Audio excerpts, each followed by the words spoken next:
The psychedelic revolution is here. If you want to integrate your visionary experiences into your purpose, get clear on your entrepreneurial path, and help people while you do what you love, then this podcast is for you. Welcome to The Psychedelic Entrepreneur, Medicine for These Times. I'm your host, Beth Weinstein. I'm a spiritual business coach, 3-time entrepreneur, and a lifelong student of psychedelics and sacred plant medicines. You carry your own unique medicine, and your medicine is what we need for these times. This podcast will help you to share your medicine so you can create transformation in the world. Listen in on conversations with psychedelic leaders, changemakers, and conscious entrepreneurs who are living proof that a better world is possible when you follow your heart and live in alignment with your soul. Hello, everyone. Welcome back to Medicine for These Times. I am honored to have today's guest joining me all the way from Australia, Brigit Esselmont. Hi, Brigit. Thank you for being here. Hi, it's so good to be here.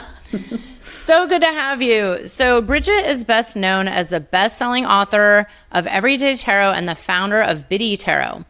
An intuitive entrepreneur, Brigit has helped millions of people all around the world discover how to trust their intuition, access their inner power, and bring the divine into their everyday life using tarot as a guide. On a mission to bring tarot out of the closet and into the mainstream, Brigit believes that tarot is a modern, intuitive tool for purpose-driven people who are ready to live life at their fullest potential. No crystal balls or crushed velvet required.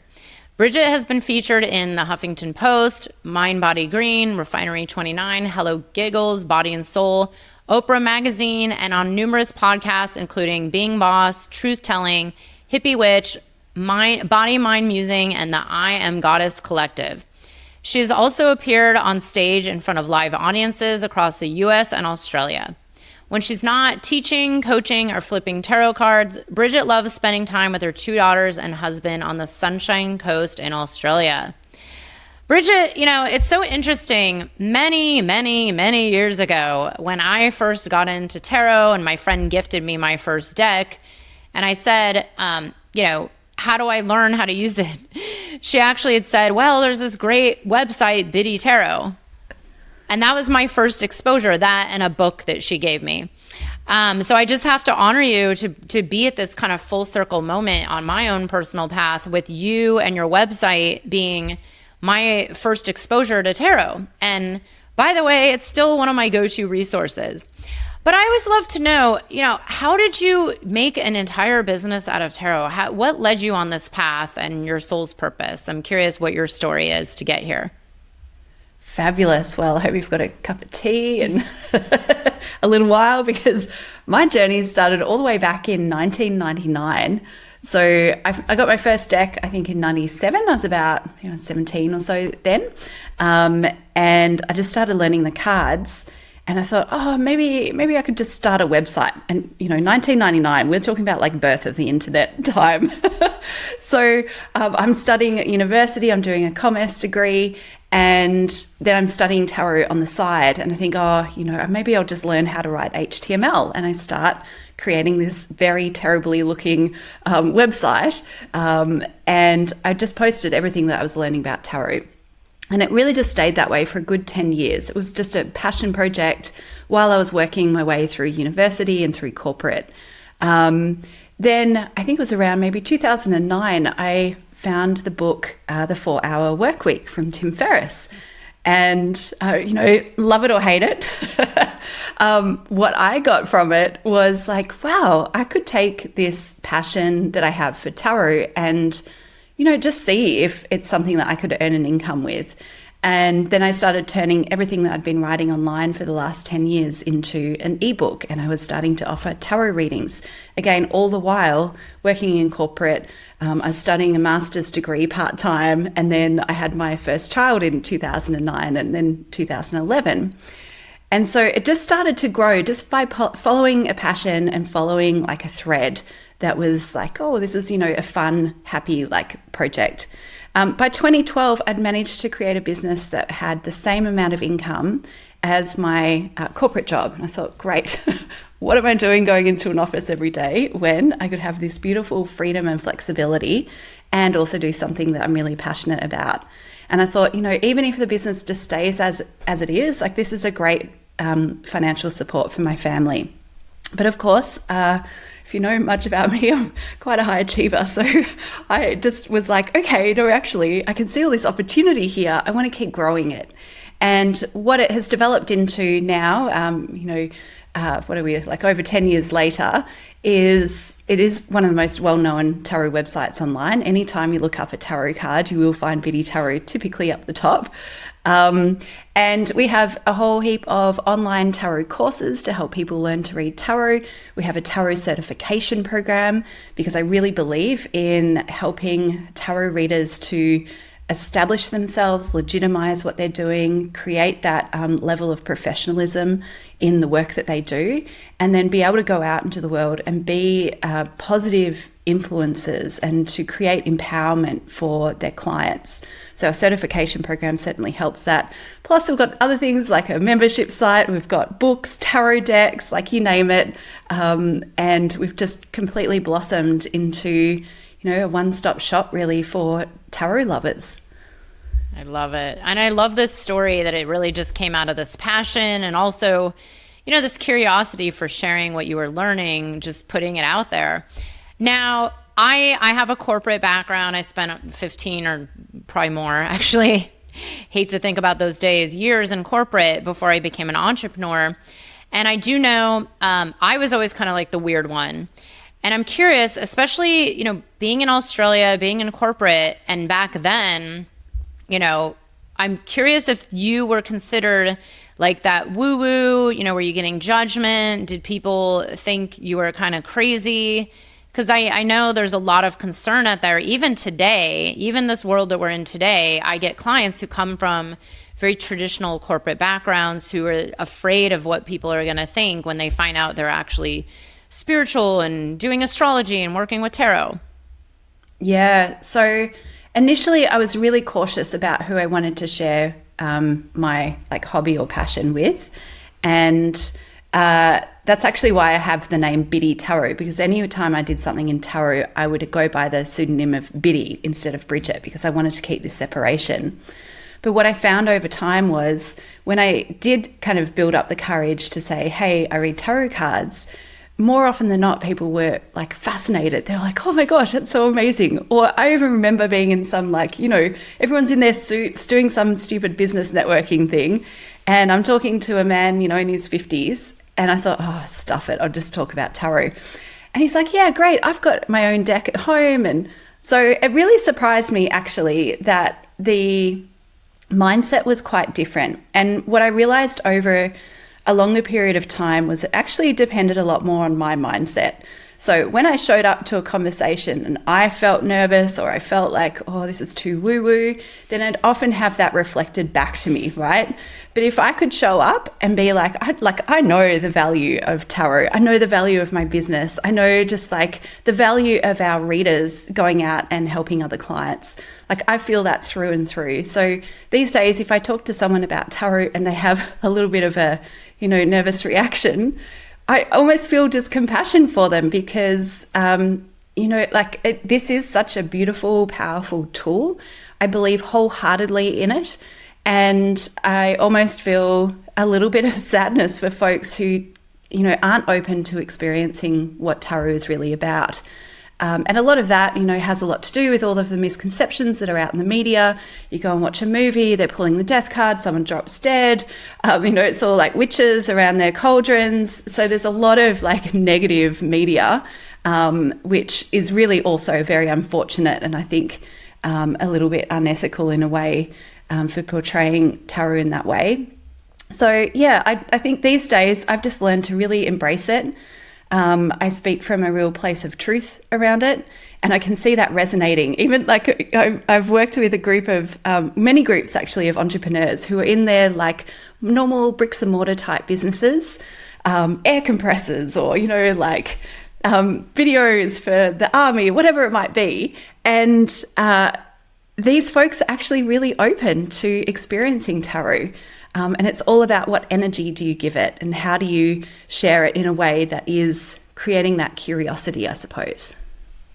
Love it.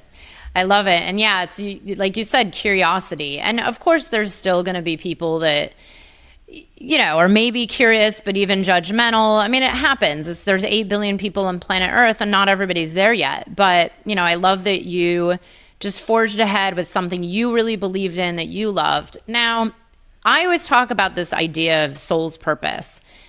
You were working in a corporate job, which was probably, it has that like security or that air of security, right? That false illusion of security where you have an income, you have health insurance, things, it's kind of like you're doing the daily grind and then you're building this business. And before it hit that income level where you're like, wow, I could actually make more money with this.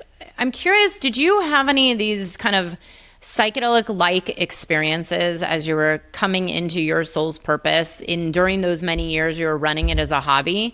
Like, do you remember any significant moments where it really felt like your soul was guiding you versus just, just a hobby and you're like doing this on the side? I'm curious if there are any, non-ordinary states that came up on your path there.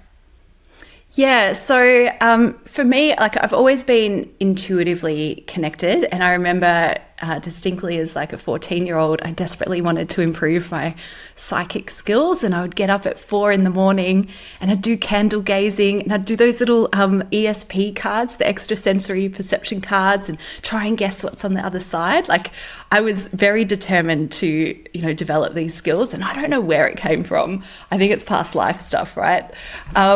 So I've definitely had this in my life, pretty much all of my life.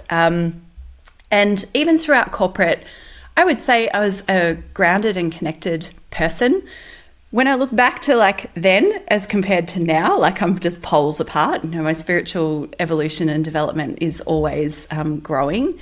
But even around that time of making the decision, do I leave corporate to go and be a tarot reader? And I was doing so many tarot readings, and I would get, my readings were going from like reverse cards, which are typically a bit like, no, it's not really the right time and you've got to do a little bit more introspection. And then they all flipped to like upright cards. I'm like, okay, green lights. And then I'd go and ask the universe, I'd say, all right, I want to have this income this month. That'll be a sign that I'm ready to go. And it would go, boom, here you go, done. And I go, okay, let's do another month. Let's try it again. And then another month would happen, boom, there you go. I was like, okay, I really just need to know 100%. So we did a third month, same kind of things, hit the same targets. Okay, another green light.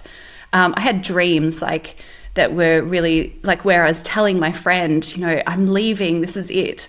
So for me, there were a lot of like little breadcrumbs along the way that I just really tuned into.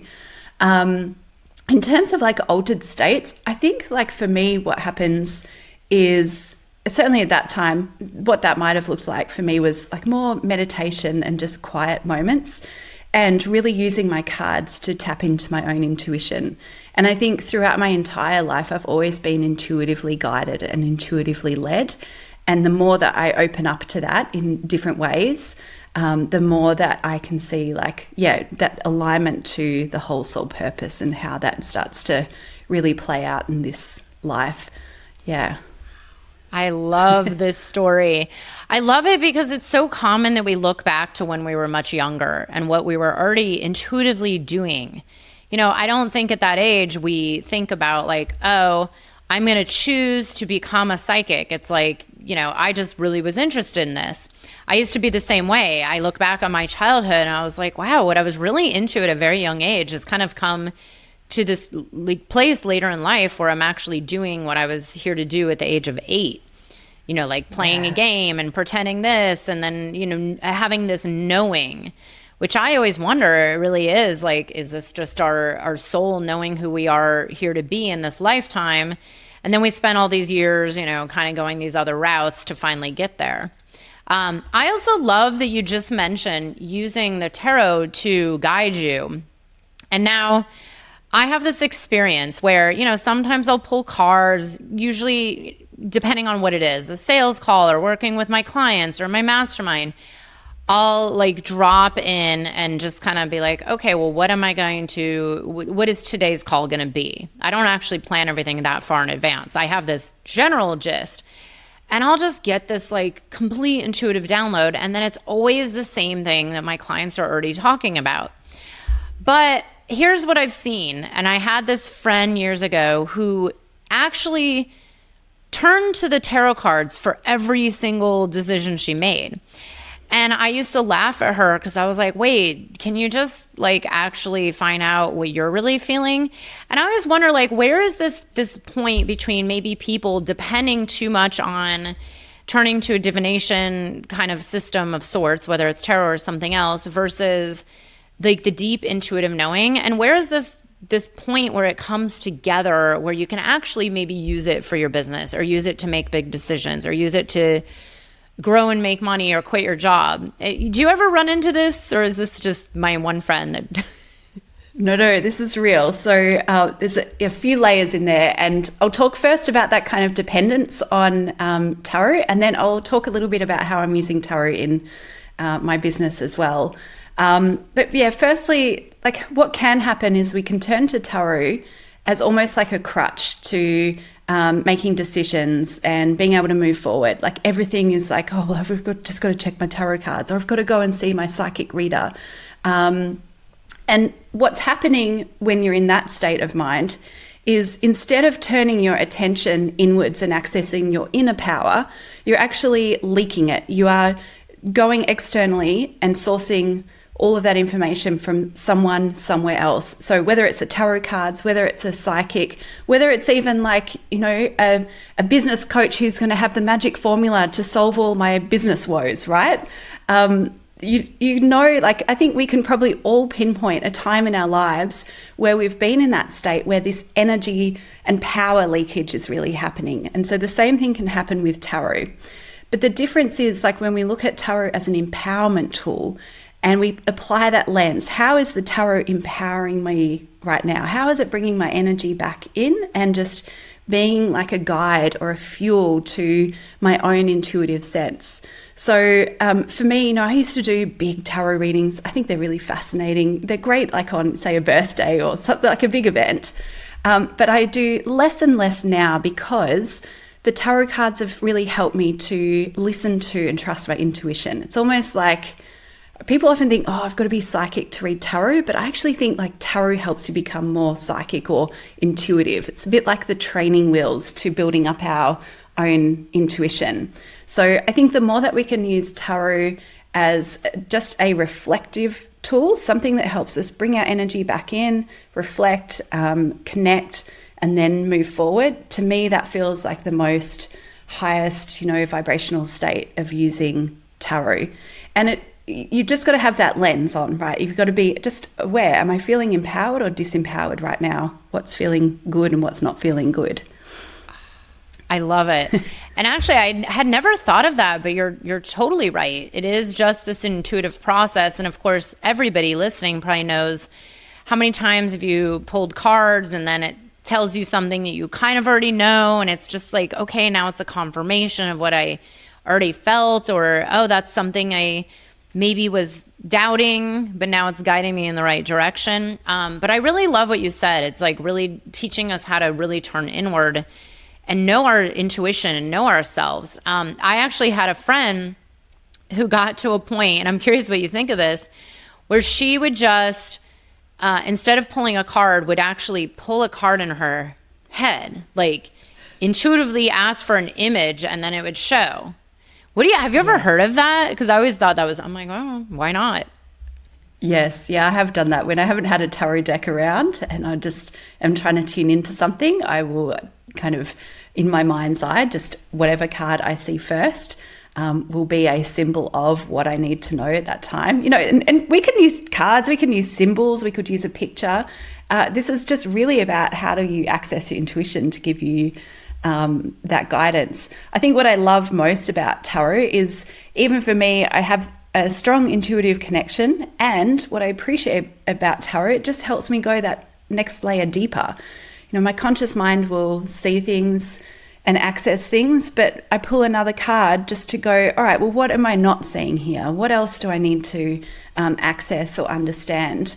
Or, similar to like your example, it's about when you're tuning into your business coaching clients or a session that you're about to run, it's really about asking the universe, okay, where do I need to focus here?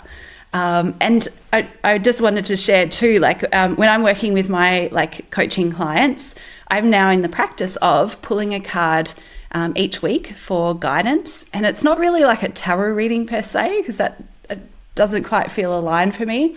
But it's more about, here's a lens or a filter that you might be looking through. So one of my clients just recently, I pulled a card, it was around inner voice, which is the high priestess. I'm like, well, maybe it's a good time just to meditate and go within and so on. She's like, oh my goodness, I've just had this reading yesterday. And what they talked about was going within and listening to your inner voice and so on. And so she's been applying that to her business and her relationship with her business. And it's just been eye-opening in the last few weeks how that's landed for her. So it's just like little breadcrumbs, little nudges from the universe that can really just support us in reconnecting to like soul purpose again. I love it. I love these stories. They're just like, those are the ones that light me up, because it's like, okay, yeah, all the answers are really like inside if you're now getting this confirmation over and over and over and over. And then there's probably that part of her that knew, oh, this is what I could use. This is, what's coming through me right now.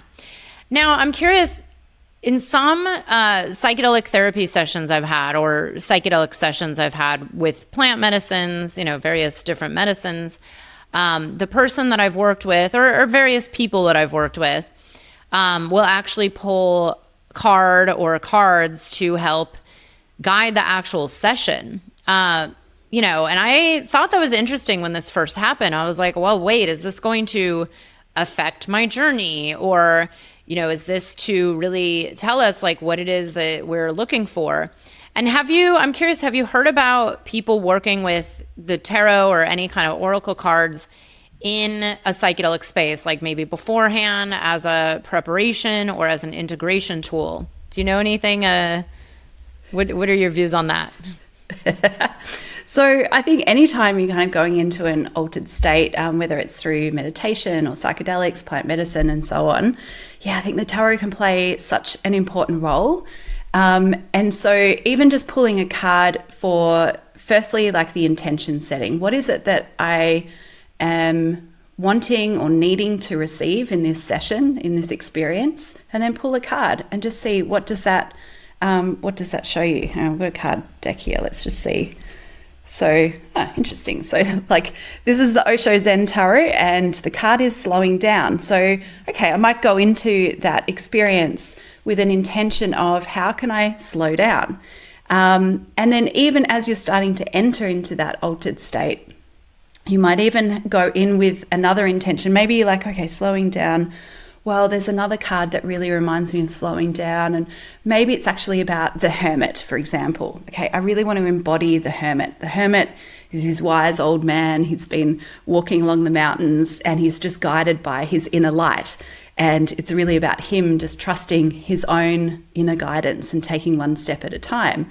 And so you might even hold that intention of slowing down and trusting your inner guidance, and then move through the experience.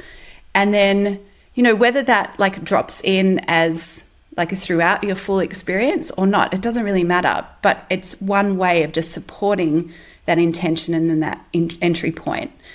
Something else that I've used, like after I've had a more altered state experience or a more like a deep meditation, is to use tarot for the integration process. So, the day after I might go sit out in nature. I've got a really beautiful place where no one is at all and it's just surrounded by beautiful ponds and rocks and rainforest. And, I pull a few cards and just let it show me what is it that I need to integrate here? What do I need to know? And I don't need to ask like really targeted questions. Oh, what did that thing mean? Or what did that, experience mean? But just show me a few things that will just help to deepen my understanding and my experience more. So yes, I think that tarot is a beautiful partner to these types of experiences. And I always have like this dream that, yes, you could almost take something like the High Priestess and almost theme a full experience or a meditation around that. I often do like meditations with the tarot cards. So, just short, like 15-minute meditations where you visualize the card, you almost step into the character of the card, you become that. And then you really embody and experience that energy, and it's incredibly powerful. So there are so many different ways to play with that archetypal energy as well. Hey everyone, just a quick break to remind you that the True Path Entrepreneur Group Mastermind Program is open for enrollment now. We start at the beginning of 2024 in January, but we are starting to take applications now. If you'd like to learn more, you can check out the Mastermind webpage on my site at bethaweinstein.com/mastermind. This is a 12-month group community-oriented mastermind program where you learn how to start, grow, and get clients in your business so that you can help more people, make a difference in the world, and do work that you absolutely love. This mastermind program is designed for new and early stage coaches, healers, psychedelic entrepreneurs, therapists, and anybody who wants to do transformational work in the world and wants to learn the exact steps you need to know to grow your business to the next level, to be able to share your unique medicine and make a difference in the world. So again, that's bethaweinstein.com/mastermind. The True Path Entrepreneur Group Business Coaching Mastermind Program is open now. It's so funny. I just had this intuitive flash about a moment during a plant medicine journey with some friends. I don't know, maybe, who knows, 10 years ago, 8 years ago, something like that. And I kept getting this one vision, and I kept saying to my friend afterwards, I'm like, I think it was a tarot character, but that was when I was like really early in, and I didn't know all the, who was what and what's this. And I kept describing it. And I was like, oh, it's just this like woman with arms open, and then this like sun and this light behind her. And I actually couldn't even tell you what it is now, but it was coming through as a character. And it wasn't me personally, but it was representing me. And I worked with that image for years. And then I actually started seeing it in a different image manifest during meditation, regular meditation, as a certain Egyptian goddess, Sekhmet. And it was very strange how it kind of morphed. And this went on for years, like years and years, where there was just this character. And I actually still don't, I think I had found out, and I was like, oh yeah, it's whatever. I don't remember the queen. I don't even know. I don't even know what it was, but it was just this one image. And I think I maybe in the past was shown it on a deck, but it came through so like persistent, it was like very persistent. It wasn't just like a flash during a psychedelic journey. It was like the theme. And then it became this like guiding image. And it was when I was also going through a big transformation in my life, really stepping into entrepreneurship on a deeper level, like coming out into the public, owning my light and like standing in my power. It was an amazing image. So I love that view. Yeah. Any thoughts on this? Yes. Oh gosh, many. So one of the cards that I've been journeying with a lot recently is the High Priestess. And it's been so interesting to have experienced firstly what felt like an initiation with her, where I met her and I was like, I just admire you so much. You're so amazing. And then she turns around to me and says, Brigit, you are the High Priestess. And she adorns me with her like crown and her robe. And I'm like crying and crying. And I'm like, oh my gosh. And then I would have these other experiences where she keeps calling me in. She's like, come on, it's time to step up to be the High Priestess. And my most recent journey, I just locked into that place immediately. And it's like, yeah, this is it. I like fully own it. And actually, it's funny because this is our Biddy Tarot deck, which has the High Priestess right on the front. and that might have been what I saw too. Oh yeah, maybe. Like a woman standing tall. Yeah. Oh, it's so beautiful. The moon. And this is also, now I have her on my phone as well. But one of the other experiences that I've had is where I've actually journeyed and almost met all of the major arcana cards. So there's something in tarot called the Fool's Journey, and the Fool goes along and he meets his different guides along the way. He meets, from the Magician to the High Priestess, all the way through to the World card, which is the end of the major arcana. So these lessons and these guides, and I just started playing with that concept while I was in a deep meditation, and it was the most amazing experience because I was embodying the Fool, and I was going along and I was meeting all of these different major arcana cards and embracing and embodying each of their unique energies, but also their wisdoms. And they could pass on to me what they have, like what is symbolized in them, what is their archetypal energy. So again, I think just it's a gift being so close to something like tarot, because when you do go into a more altered state or a deeper meditation journey, these things have such deep symbolism within them, and there's so much energy stored within the tarot cards as well. So it fuels it in just beautiful ways. Wow. Oh, so beautiful. I know. Now I'm like, well, I want to dive in deeper.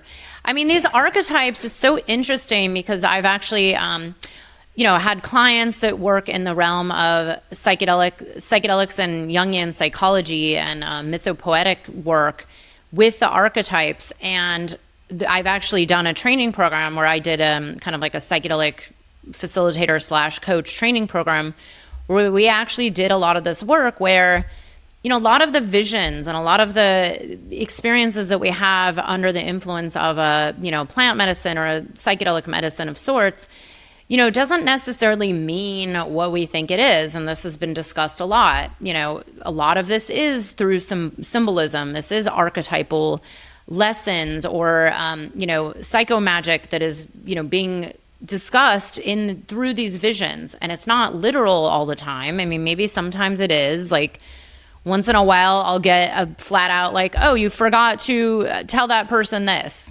Okay, maybe that's a vision that's straight up. But, when there's these symbolic things that come through in these journeys, it's really good to understand the archetypes and the journey that you just mentioned of, okay, well, this is kind of this journey of the human soul incarnated and what we have to go through and the lessons we have to learn. And each of these cards has the shadow side and the light side and the lesson. And this is an amazing integration tool that can be used so that people maybe can make more sense out of what they just had happen in their 5-hour journey just now, Yes. Yeah. And I think too, what's special about tarot is, you don't need to be like a tarot master. You don't have to have studied it for 10 decades and what have you. Even just the very act, if you can pick up a deck and you just pay attention to the imagery of the cards, there is so much deep symbolism and meaning behind those cards. All it needs to do is just lock into your subconscious mind, and you will tap into a collective consciousness or unconsciousness anyway. And so when you're in a journey, it's just simply those symbols will start to play out, and you don't need to consciously know what those meanings are, but you can trust that on this collective conscious or unconscious level, it will play out in exactly the way it's meant to play out. And so it's just kind of like feeding your brain and your mind and your whole inner kind of energy with these symbols that are rooted in ancient wisdom and, in so many like hundreds, thousands of years. So just trust that imagery will play out. The energy will be transferred to you in some way or another without having to cerebrally go, oh, I know what that card means. It means this. If you want to find that out, you can just go to biddytarot.com and find out. But truthfully, just work with imagery and the symbols of the cards. Such an important lesson that you mentioned about the energy, because it is something, especially with people who are maybe newer into the medicine space or just starting to work with psychedelics, where it's very common, and often I've seen it with other people, where there's just so much meaning attached to something. And it's like, well, really, one of the people I work with in Peru, one of my shaman, will say things like, like he really believes it's like just energy flowing through and that's it. Like none of this, there's entities or this, it's like, okay, it's just coming and going like anything. it's the human mind that wants to attach and create this whole saga and story and like make some meaning. And, you know, if we just let it like come and go, and then maybe there's something that starts to manifest if you start to work with it. You know, there's a way to, this is the integration piece, you know, work with these energies versus like going down the rabbit hole of attachment, which, you know, I've seen people have what we might call like bad trips where there's just so much of that. The mind having to make so many stories up, and maybe actually just understanding the symbolism, the archetypes, the fact that this is all just energy moving. You know, I think personally it can actually allow you to have a better, you know, whatever good or bad is supposed to mean, but, you know, this better experience of just allowing the energy to move through you during, let's say, a deep meditation or a plant medicine experience. So I love this. I love that we're talking about this because it's making me understand why, you know, why it could be used or how it could be used for before and after ceremonies or medicine work. But I want to ask you a little bit more about running a business on intuition. So you've built this empire, you know, you're running this huge tarot company, you have all these amazing programs, you have, you know, a whole amazing team of people. I'm always curious, because I feel like I run my business on intuition. I teach this to my clients, and then I also teach them a certain level of like practical. You know, there's this reality that we live in, which is, okay, there's the earth, the 3D. I always wonder, when you are really tuned into running an intuitive business, have you ever, like, how do you know when to, you know, doubt your intuition versus trust it? Or maybe have you ever had something come through that you thought was intuition and then you went for it and maybe the whole thing failed? Like, how do you explain that? You know, what is your theory as to why things maybe didn't really work out? It's like, is that still in alignment to you, or is that just not in alignment because it didn't go well? You know, what are your views? Because of course, out there on the internet, everybody has a different opinion on what alignment really is. Yeah. Oh, wow. There's so much in this. I think I used to think that I was running my business really intuitively. And I was, and I always am. I know that I'm an intuitive person and being, and that will always flow out into everything that I do. But there kind of came a time where my business was rapidly growing. We had a team of 30 people at one point. And to be really honest, I was waking up in the morning just going like, oh my gosh, it's another work day. And that was so unlike me to be in that state, because this is a passion business and it's just fueled by like energy. And so I was hitting this period where I was just waking up just going, this is not what I want. You know, and I was thinking, okay, what do I do? How do I get out of this? And I had hit burnout.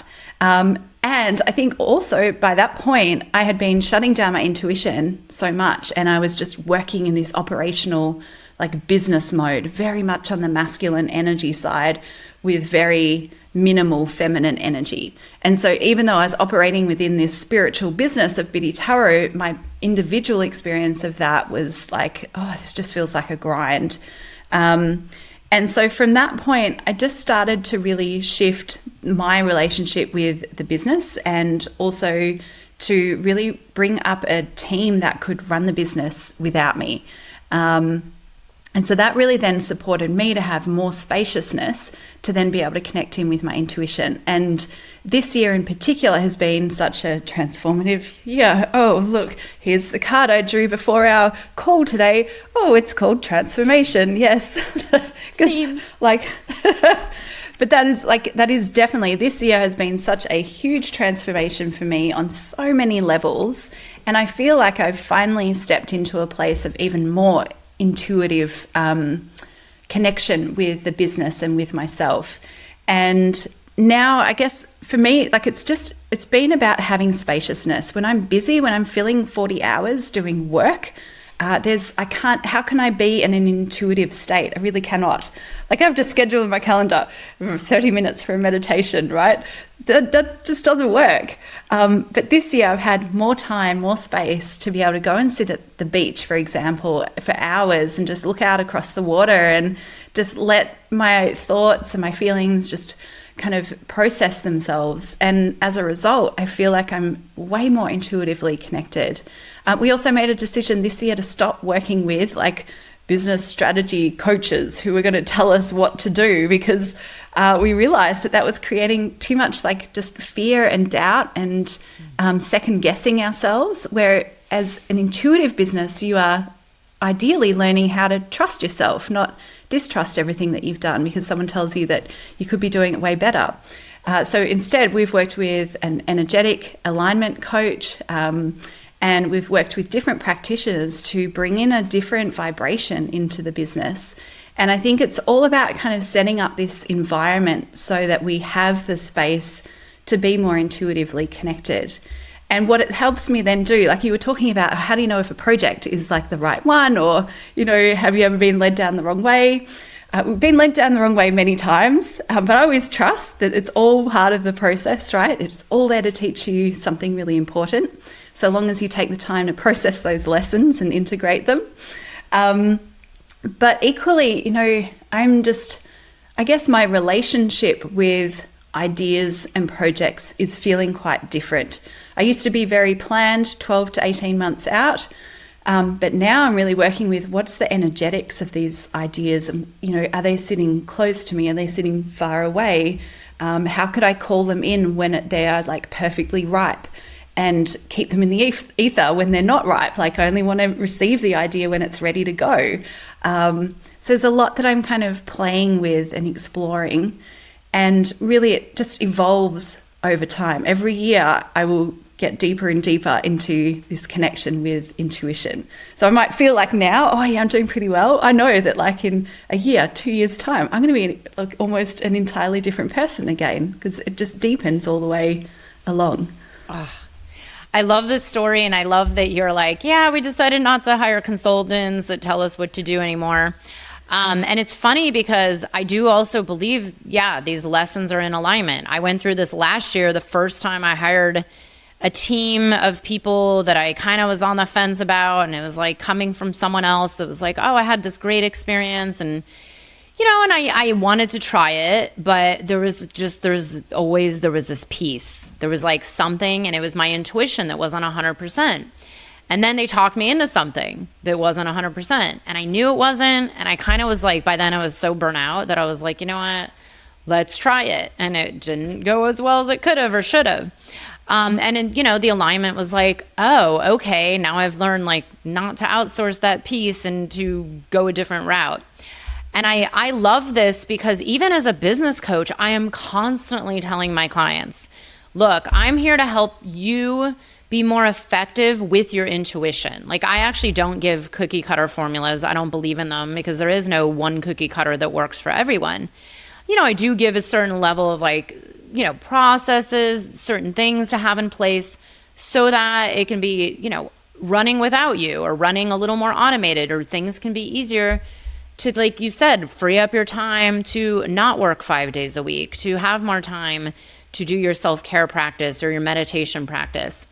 And I'm constantly saying, like, look, you know, no one's business can be outsourced to someone else. Like, it's your coaching, it's your healing, your therapy work, whatever it is. It has to come from within.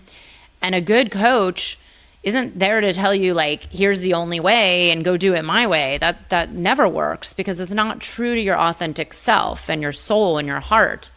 So I love this, and I love that, like you said, playing with the energetics of like where it's at. And I've actually had that too, where I thought something wanted to be launched, put the whole thing together, and then there was just this moment where I was like, oh, it doesn't really feel right.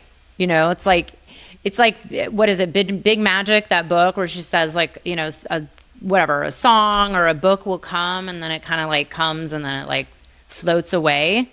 You know, and it was like, maybe one day, or maybe it looks different in the future. But I love what you say about that. And I just wanted to reiterate this because, you know, in this day and age, it seems like there's more people really tapping into their intuition, and there's also more people doubting that intuition. I think because of, you know, social media, the world that we're in, there's so many people, you know, turning to the external to learn, like, oh, let me just follow coaches on TikTok and see what they all have to say, and they all say something different. It's like, how do we really go inward? And I think this is the journey that humanity is on. And I'm curious, for you who's been doing this so long and in the world that you're in, I'm curious what you've noticed over especially the last few years. Like, have you noticed this happening more where people are really stepping more into their internal process and their own intuition versus, like outsourcing? Hey, Brigit, you're my coach. Tell me what to do. I'm curious, like, what have you noticed out there in kind of the business world and the shifts in how people are running their business? Yeah, I think we are definitely moving towards that more inward focus. And it's interesting because this cycles all the way back to the beginning of our conversation, which was about like using tarot as a crutch and becoming dependent on tarot to make any decisions. And a lot of that is about this leakage of power outside of ourselves versus bringing it inside. And so I think we've been wired to seek advice, seek, outward validation of what we're doing. That's a whole school system. It's the patriarchy. Oh, my husband gets so annoyed when I keep saying the word patriarchy. I don't know why. No, he's great. Not anything against men. It's just against the whole system. Yeah. Exactly. Which trains us to always be seeking outside of ourselves, which means that we end up in doubt. And what I have seen so much more is like the words, even just hearing the words intuition being used by top entrepreneurs and business owners. Sarah Blakely from Spanx is amazing at talking about the role of intuition in her business. I love her so much. I'm so inspired by her. Steve Jobs would talk a lot about intuition, Richard Branson, and we're hearing it a whole lot more. And, you're seeing like the whole psychedelics taking off in the entrepreneurial field as well. I think that really speaks to this movement and shift towards knowing yourself, because I think that's what is absolutely key when we're operating businesses and so on, is more about who are we becoming as leaders and as entrepreneurs of our own businesses, because that has the ripple effect into how our businesses are showing up and what they're doing. Something I talk about a lot, like in my manifesting work, is about this whole concept of be, then do. So if we can first really focus on the being state, being intuitively connected, being aligned, being spiritually connected as well, like all of the doing stuff, it just happens actually so easily and in flow. And so that's what I've learned, is to really shift my energy away from like 80% on the doing. What am I going to do? What projects will I do? And now I'm moving towards 80% on the being. Who do I want to be? How do I get my whole energetic system really strong? How do I line up all my cellular, framework and, get all of that whole energetic matrix all in alignment so that when it comes to the time of doing, it just flows with ease. So I think we're moving a lot more towards this space. I don't know if it's just because I've got my lens on, like we put our own like bias on and only see what we see. But I'm definitely, I don't know, Instagram's showing me a whole lot more, so it must be true. Must be, as long as they're talking about it. No, it's funny because I was just going to bring that up. So I've noticed, and it's my own, very much like you, I've been so moving out of the masculine for years and years and years and way more into the feminine. And, honestly, things just keep getting easier and things do, quote, manifest,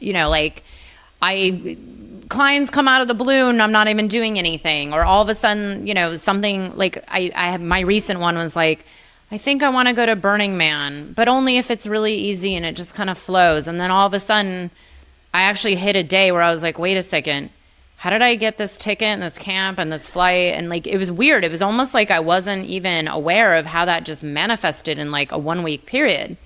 But that's where I believe that there is this kind of feminine support, I don't know, the universe, like the energetics of when you're really tuned into your intuition with the intention, and in that, what I call like the sovereign pillar of light in your energy, things do seem to be easier and they come to you more. But then there's these criticisms, we see people making fun of, like all the spiritual memes and all the people that are like, oh, well, people talk about manifesting your whole business, and that's not true. It's not real. And, you know, I try to take this balanced approach that we do need both, that there's kind of this energetic, and then there's also, yes, there's a reality. I am recording this podcast on a computer right now. You know, that's not just this thing that exists. Well, although on a really deep level, it is just an illusion like everything else. But I'm curious, you know, I'm sure you guys, because you run such a big business, you have a big following, you know, do you hear like the haters out there? Like, oh, this tarot is the devil's work, or it's all BS, or, you know, like intuition is a joke. You have to work hard, and this is only for, I mean, I've heard everything. Like, this is only for privileged people. I'm curious, you know, what do you say to when you hear the kind of naysayers out there? You know, like probably a good sort of maybe 5 to 10 years ago, I would take that stuff so personally, right? And I remember there was a time where, I just felt like I was being attacked from all angles, and all, you know, particularly within the tarot community itself, because here I was as a young, you know, business-focused woman wanting to change the world of tarot, make it more modern and accessible, and feeling a lot of like, I don't know, almost like psychic attack happening from there. And that was like that was a lot of wounding, I think, that I experienced. But here's the thing: if I think of now, and I think of like, I just so believe in the work that we're doing. I believe in intuition. I believe in tarot. Like, it's just ingrained. Like, to me, it's just my whole way of being. So when someone's saying, oh, intuition is fake, or it's not real, and manifesting is fake, I can just see them for who they are, but it doesn't have to impact me. I just trust that, yeah, like we could all have our own different perspectives. I hope that there's a time that those folks will be able to see like the fullness and the beauty of this world. But I know what's true for me, and I guess being in that state, therefore I can also hold the space for others to have a different perspective. It's not like a personal attack. And here's the other thing. I think what's really important in spirituality is to have a sense of humor, have a little bit of fun. Like, if we take ourselves too seriously, like, that's kind of swung the pendulum a little bit too far. So bring on those spiritual memes and bring on those funny videos. You know, in Australia would say, take the piss out of people. Like, I think it's kind of fun. Like, I think we just need to be playful as well in this space, because that is part of spirituality as well. Yes, I love it. I know. I actually just before our interview, I had my mastermind clients on a call, and I assigned them, I was like, okay, in the next 2 weeks, you're playing. Like, just play, have fun, put your phones down, like, go do something that's out of your comfort zone that you haven't done in 20 years. Just go have fun. And I agree. And I do love that, you know, this perspective on, you know, there's always going to be someone that disagrees, and the best we can do to not take it personally. And really, like, because I also agree, I'm like, I've definitely had these kind of pseudo psychic attacks, or what feels like a serious psychic attack. But I think this is the journey that we're all on, is to really be in that like sovereign knowing of who we truly are, tapping in our intuition and knowing like, okay, well, if this is what your soul is incarnated here to do, you know, there's always going to be someone that maybe doesn't like it or doesn't agree or has something to say. But, you know, are you here to live your life for those few people, or the hundreds of thousands of followers and people that are signing up to your programs? You know, and you wouldn't be where you are today if you let those personal attacks get you down so long ago, especially if it came from within your own industry, which, by the way, the psychedelic space totally has too. It's like a thing where it's like, oh my God, maybe I should just leave this industry. And then it's like, well, you know what? There's always going to be someone like that. And I think like, what a great opportunity to practice loving compassion, and to send these folks, you know, like all the compassion, because no doubt they're feeling worried, they're feeling scared. You know, that's what's influencing them to act in a certain way. And I can only wish for them that they can come to a place of feeling secure and good and in alignment and so on.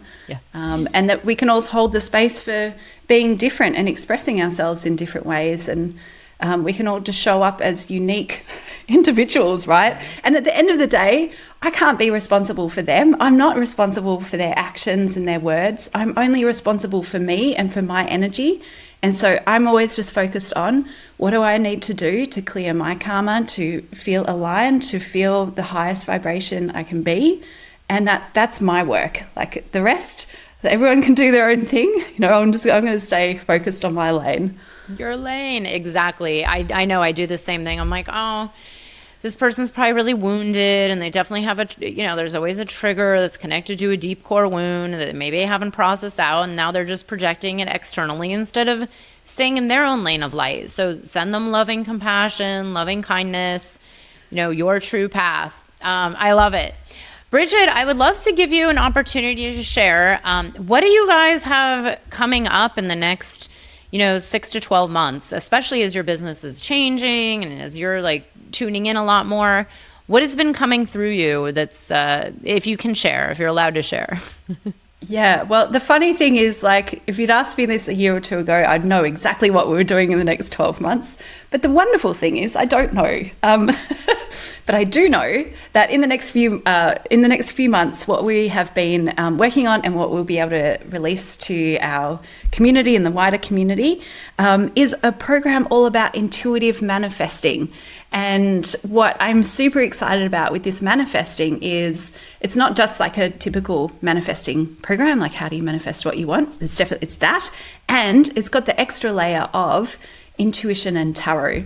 And what I've found in my own practice is that when I add in that layer of tarot and I'm accessing my subconscious mind, I'm accessing the whole energy like vortex and matrix and so on, then I can start to make things happen really fast and in flow. So I've taken everything that I have experienced and use in my own life, and we'll be launching the Intuitive Manifesting Program. I think it's September, October of this year, and that will continue to be available. So I'm really excited about that, because also what it means is, like, when I work with tarot, I'm working actually with it from a place of manifesting, how to use it to create your future and not just predict your future, right? Because it's all about that empowerment side. So I think this really underpins so much of what we do at Biddy Tarot and how we like to use tarot in that way of empowerment and supporting people to achieve their goals. So that's our kind of big focus. And then, of course, we have things like the Biddy Tarot Planner for 2024, which is really cool, with the monthly tarot card. And then we've got new moon, full moon tarot spreads in there. So that's really fun. And of course, we do have our Biddy Tarot certification program, which will open up again early in 2024, which is kind of our signature program for anyone that really wants to deep dive into tarot and really know and understand the cards, so that you can use it on your magical journeys and have amazing experiences and maybe support others to do the same as well. So good. Well, Brigit, we have all your links right here in the show notes, so everybody can check out what's coming up. And that manifestation program sounds amazing. And I always tell people, look, if you're not really believing in manifestation or you're not manifesting yourself, like, give it a honest to God try and experience how life becomes so magic. It's just like, why not, if we have this choice to co-create our reality in this incarnation, why not choose that? Versus just kind of letting life happen to us. It's just so much more magical. So be sure to check that out. It was such an honor to have you here and connect like this. So good. This is a really beautiful conversation. Thank you so much for being here. Well, thank you. Thank you for opening up this space so that we can connect and chat. And who knows? You might start using a little bit more tarot in your practice. I know, maybe. I'm like, I have three or four oracle decks and one tarot deck. Actually, I have 2 tarot decks, but the other one is MIA somewhere in boxes. Boxes that I still haven't unpacked in the last few years, so we'll get it out. Thank you so much for being here, and everybody will have another interview next week on Medicine for These Times. See you then. I hope you enjoyed the episode. If you're feeling inspired, I'd appreciate it if you showed your love with a review. And check out my YouTube channel, where you can find the video version of this podcast. You can also head to BethAWeinstein.com to learn more about me and grab my free business growth trainings. Remember, you carry your own unique medicine, and your medicine is what we need for these times.